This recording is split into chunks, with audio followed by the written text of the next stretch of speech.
안녕하세요. 김성결 목사와 함께하는 GTS 말씀 묵상 시간입니다. 오늘은 네 번째 주간의 셋째 날 묵상입니다. 오늘 묵상의 주제는 숨겨진 비밀 찾기가 되겠습니다. 이 세상에는 보이는 것보다 안 보이는 것이 훨씬 더 많고요. 또 내가 아는 것보다 모르는 게 더 많습니다. 문제가 있으면 답도 숨겨져 있고요. 아이들이 공부할 때 더 잘할 수 있는 방법도 많이 숨겨져 있습니다. 이런 것들을 이제 찾아낼 수 있도록 훈련을 해야 되는데요. 그것은 바로 질문입니다. 궁금함, 질문, 찾고자 하는 의지, 그러면 답은 다 숨겨져 있는 거죠. 영적인 것도 마찬가지예요. 우리가 천국을 알고 예수님을 알아도 모르는 게 더 많죠. 그래서 계속해서 더 깊이 숨겨져 있는 것들을 찾아내기 위해서 질문을 하면서 연구해 나갈 때 더 많은 것들을 발견할 수가 있게 되는 것입니다. 자, 오늘 이 주제를 잘 꼭 연습 많이 하시고 넘어가시기 바랍니다. 뭘 하시더라도 질문을 몇 개씩 이렇게 꼭 해보세요. 어떻게 하면 더 잘할 수 있나?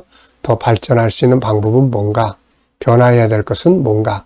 이런 것들을 계속 이렇게 찾으면은 또 다른 뭐가 없을까? 그러면 더 좋은 걸 찾을 수 있습니다.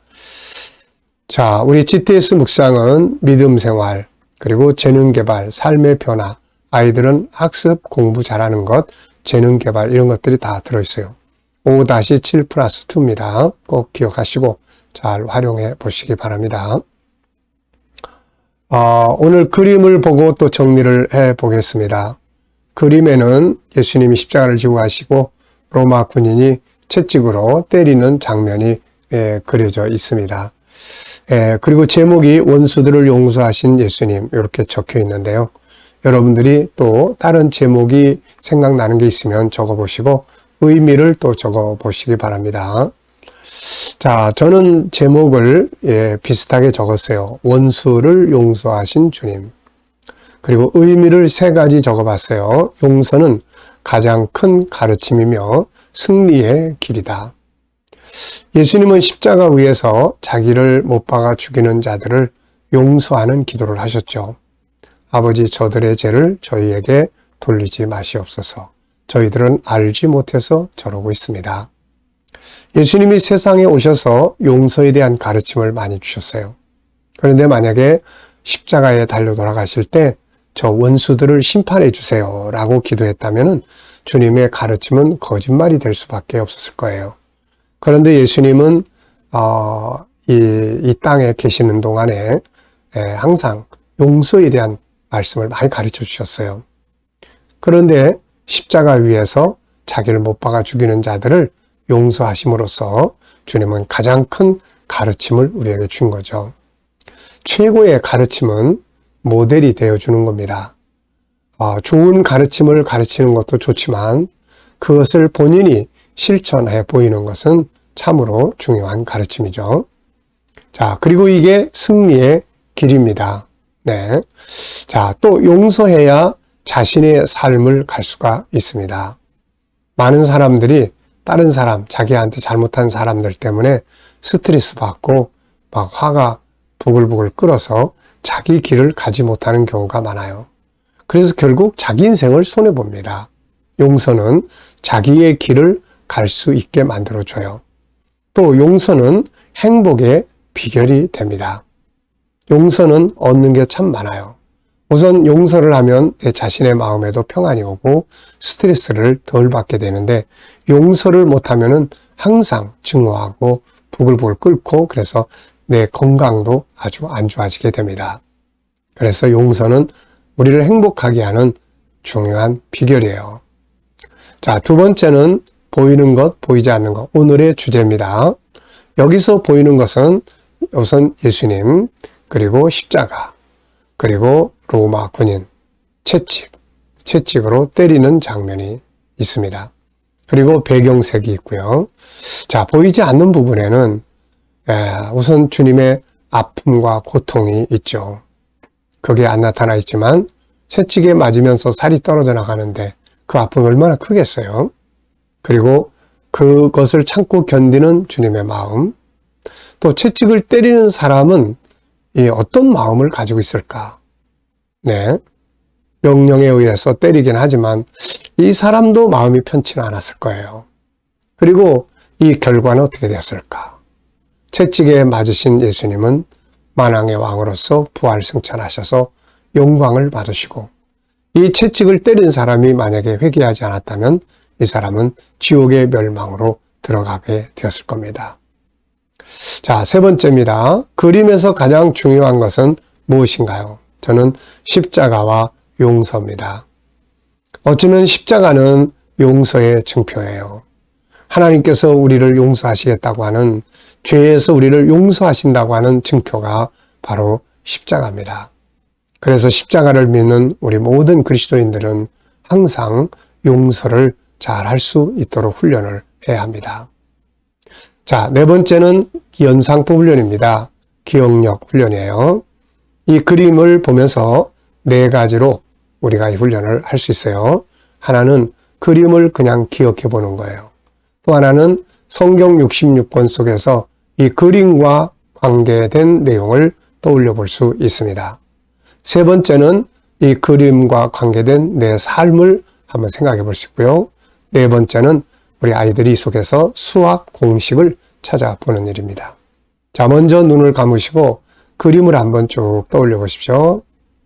자, 우선 십자가를 지고 가시는 예수님, 그리고 주님이 지고 가는 십자가, 채찍을 휘두르는 로마 군인, 그가 들고 있는 채찍.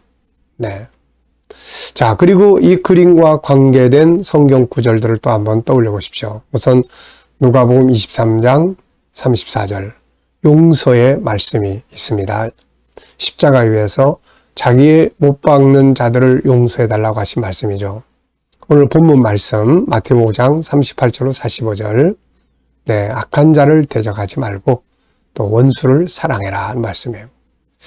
열왕기하 6장을 보면은 또 엘리사가 이렇게 시범을 보여준 장면이 또 있어요. 자기를 잡으러 온 군인들이 다 소경이 되어버렸는데 그들을 끌고 사마리아 성으로 데리고 갑니다. 그리고 가서 거기에서 그들을 죽이는 것이 아니라 아주 음식 잘 먹여가지고 보내요. 그래서 그 다음부터는 아예 그 아람 군대가 쳐들어오지 못하는 이런 장면을 보게 됩니다. 원수를 용서하는, 자기를 잡으러 온 사람들을 살려서 보내는 거죠. 대접해서. 다윗과 사울의 관계 속에도 용서가 나옵니다. 사울이 다윗을 죽이려고 쫓아다니다가 동굴 속에서 사울을 만났지만 다윗은 그를 죽이지 않고 그냥 용서하고 또 보냅니다. 자, 어떻게 보면 이런 것들이 다 승리의 비결이에요. 네. 자, 우리는 바로 이런 모습으로 우리가 살아가도록 자꾸 연습하고 훈련해야 합니다. 자, 우리 아이들은 이 그림 보면서 또 수학 공식 한번 찾아보세요. 자, 저는 도형, 또 길이, 네, 그리고 더하기, 뭐 이런 것들 이 속에 다 들어있죠. 또 다른 공식들을 또 이미 아는 사람들은 이거 보면서 이 공식을 또 생각을 해볼 수가 있겠죠. 여기 보면은 그래프도 그려볼 수 있을 것 같고요. 네. 수학은 책 속에서만 하면 잘 이해가 어려워요. 근데 우리의 삶의 현장에서 수학이 응용된 곳을 자꾸 찾아보면은 수학이 쉬워지게 됩니다. 자, 이 그림 이제 다섯 번째입니다. 상상력 키우기예요. 이 그림을 가운데 두고 앞에는 저는 창세기 3장 15절로 쭉 가보고 싶어요. 거기에 이 인간이 범죄하고 나서 최초로 구세주가 온다는 사실을 기록한 말씀이거든요. 자, 그리고 이제 그 예언의 말씀대로 예수님 오셔서 이렇게 채찍에 맞으심으로 뱀의 머리를 깨뜨리시는 역사를 이루신 거죠. 다음 그림은 또 한참 올라가지고 천국의 계시록 7장 9절, 다 하나님의 보좌 앞에서 기쁘게 구세주를 찬양하는 그런 장면이죠.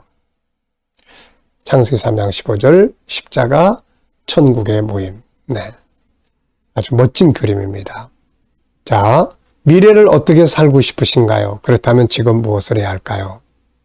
오늘도 또 미래의 비전을 없는 분은 만들어 보시고 비전이 없으면 방향성이 없는 거예요. 그리고 미래가 잘 준비가 되면 우리가 당황스러운 미래를 만나는 게 아니라 행복한 미래를 만날 수가 있습니다. 자, 저도 미래 비전 또 7가지, 저는 항상 이 7가지입니다. 이걸 항상 기도하고 이걸 준비하고 또 살아가고 있어요. 자, 오늘 본문 말씀 또 읽어보겠습니다. 마태복음 5장 38절로 45절입니다.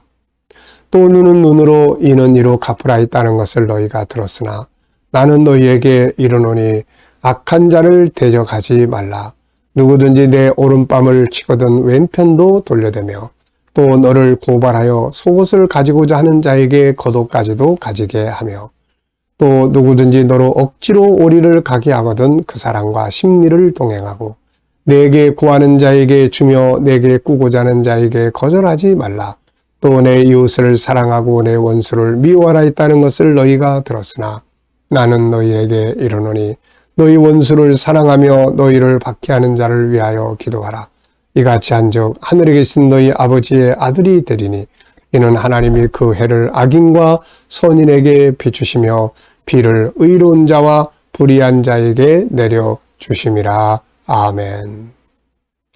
자, 감사한 일 또 체크해 보시기 바랍니다. 어제 있었던 일들 중에서 어떤 일이 감사합니까? 힘들고 어려운 일이 생겼다 해도 그 속에는 또 감사의 조건들이 들어 있습니다. 우리는 항상 감사의 조건을 찾는데 마음을 가져야 돼요. 그것이 평안하게 사는 비결입니다. 오늘 또 감사한 게 뭔지 또 생각해 보시고 적어 보시고요. 미래 비전에 대해서도 또 적어 보시고 미래 비전에 대해서 감사해 보시기 바랍니다. 감사는 3가지의 능력이 있어요. 우선 감사를 하면 마음이 평안해져요. 그 다음에 감사는 환경을 변화시켜 줍니다. 3번째, 감사는 하나님이 일을 하시는 비결입니다. 자, 1번이에요. 오늘 이제 숨겨진 비밀을 찾는 겁니다. 오늘 느끼는 건 뭔가요? 이 속에 숨겨져 있는 어떤 느끼는 거 찾아보세요. 뭘 느끼십니까? 그림을 보고 느끼는 게 있듯이 말씀을 보고도 느끼는 게 있어야 되는 거죠. 자, 저는 느끼는 거 2가지 적었어요. 첫째, 더 큰 사람. 둘째, 진정한 승리자. 오늘 이 본문을 보면은 왜 예수님이 이런 말씀을 하셨을까? 우리 보고 손해보라고 하시는 건가? 그런데 이걸 조금 더 깊이 들어가 보면은 이렇게 살면 더 큰 사람이 됩니다. 더 큰 사람이 돼요. 원수를 갚는 사람보다 원수를 용서할 줄 아는 사람이 더 큰 사람이에요. 그리고 결국 원수를 갚는 사람이 이기는 자가 아니라 원수를 용서하고 포용하는 것이 바로 이기는 자의 삶입니다. 선으로 악을 이기라는 것은 바로 그런 뜻이에요. 그래서 겉으로 보면 좀 손해보는 것 같은데 조금 손해보니까 결국 더 큰 승리를 가져오게 되는 거죠. 악한 자하고 맨날 부딪혀가지고 그냥 나도 악해지고 그 악한 사람을 대적하려고 하다 보니까 나도 더 악해져야 되고 이게 얼마나 내가 손해보는 삶이에요. 그런데 내가 조금 손해보고 빨리 끝내버리면 나도 지킬 수 있고 또 하던 일을 계속해서 더 큰 이익을 얻을 수도 있게 되는 거예요. 속옷 달라고 재판하면 그냥 겉옷까지 싹 줘버리면 빨리 끝나지 않습니까? 근데 이거 계속 무슨 소리야? 난 티끌 하나도 못 줘. 그리고서는 계속 재판하고 송사하고 그러면은 변호사 사야지요. 내 일 제대로 못하지요. 그러면 더 큰 손해가 오게 되는 거예요. 그래서 예수님은 우리에게 손해보는 것 가르치는 분 아닙니다. 만약에 이런 상황들이 된다면 한번 실험을 해보세요. 결국은 더 큰 이익을 얻게 하는 비결이에요. 자, 2번째입니다. 주님은 악한 자를 이기는 최고의 방법이 뭐라고 하셨나요? 대적하는 게 아니고 조금 손해보는 것이다. 요걸 말씀하고 있어요.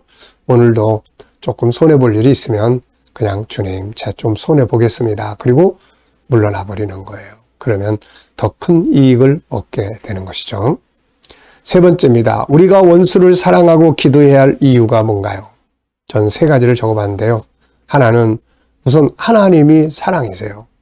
하나님. 그래서 예수님도 너희가 이같이 하면은 하늘에 계신 아버지의 아들이 된다. 이렇게 말씀하고 계세요. 하나님은 사랑이시다. 요한일서 4장 8절이에요. 그래서 그 하나님의 사랑을 가지고 우리가 존재하는데 하나님의 자녀라고 하는 우리가 그 사랑을 배워야죠. 사랑은 용서입니다. 두 번째는 원수 갚는 것이 행복과 성공의 원수 갚는 것보다 원수 용서하는 사랑이 행복과 성공의 비결입니다. 세 번째는 또 이렇게 하면은 원수들이 구원을 받을 수가 있는 길이 열리게 되는 거죠. 그래서 원수를 사랑하고 기도해야 될 이유가 여기에 있는 겁니다. 자, 질문 만들기예요. 왜 무엇을 어떻게 만약? 우선 40절을 읽어보겠습니다. 또 너를 고발하여 속옷을 가지고자 하는 자에게 겉옷까지도 가지게 하여. 네. 자, 이걸 질문으로 만들어 보십시오. 저는 왜 속옷을 달라고 하는데 겉옷까지 벗어주라고 하셨는가? 이것은 더 큰 이익을 얻기 위한 방법이다. 또 문제를 빨리 종료시키는 방법이다. 더 큰 손해를 막는 비결이다 하는 것이죠. 오늘도 조금 손해볼 일이 있으면 좀 손해보시고 마음에 안 드는 사람이 있으면 용서하고 포용하시고 한번 해보십시오. 두 번째 질문입니다. 이건 우리 각자 개인의 질문이에요. 나의 업무나 공부에 대해서 질문 만들어 보는 거예요. 저는 업무에서 더 발전해야 될 분야는 무엇인가? 이런 질문을 만들어 봤습니다. 저한테 더 발전시켜야 될 업무는 GTS고 GTS 학습 이런 것들이에요. 그래서 지금 계속 연구하고 또 정리하고 있습니다. 자, 오늘도 이 말씀 잘 기억하시면서 좋은 하루, 승리 하루 되시고요. 이 시간은 묵상하겠습니다. 자, 묵상은 예수님과 소통하고 답을 얻는 시간이에요. 오늘 우리들의 삶의 현장을 한번 기억해 보시고 또 내 미래 비전도 한번 생각해 보시고 오늘 내가 만나야 할 사람들도 한번 생각해 보시고 혹시라도 원수 같은 사람을 만나야 된다면 오늘 이 말씀 기억해 보시기 바랍니다. 주님, 이 사람 만날 때 내가 무슨 말을 하면 좋을까요? 어떻게 대하면 좋을까요? 이 일을 할 때 제가 어떤 자세로 하면 좋을까요? 그리고 기다려 보시면 주님 주시는 영감이 있습니다. 이 영감을 가지고 우리가 살아갈 때 승리할 수가 있게 되는 거죠. 자, 오늘도 좋은 하루 되시기 바랍니다. 기도하고 마치겠습니다. 거룩하신 하나님 감사합니다. 오늘도 주신 말씀들 잘 기억하고 복된 하루, 좋은 하루, 행복한 하루가 되게 하여 주옵소서. 오늘도 우리 자녀들, 친척들, 동료들 중에 믿지 않는 자들은 다 주께 돌아와 구원받게 하시고 오늘도 성도들의 직장과 사업장에 은혜 베풀어 주시며 새로운 일터를 구하는 자들에게는 좋은 일터들이 예비될 수 있게 하여 주시고 또 치료받는 모든 교우들에게는 치유의 능력이 더욱 강하게 역사하여 주옵소서.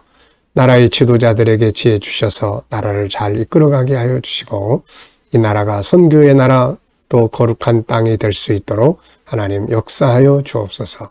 주님, 오늘도 세계 곳곳에 있는 선교사님들과 저들의 사역 중에 함께하여 주시고 또 오늘도 하나님이 기뻐하시는 한 날 되게 하시고 저희들이 행복하게 살아갈 수 있는 복된 날 되게 하여 주옵소서. 감사하며 예수님의 이름으로 기도하옵나이다. 아멘.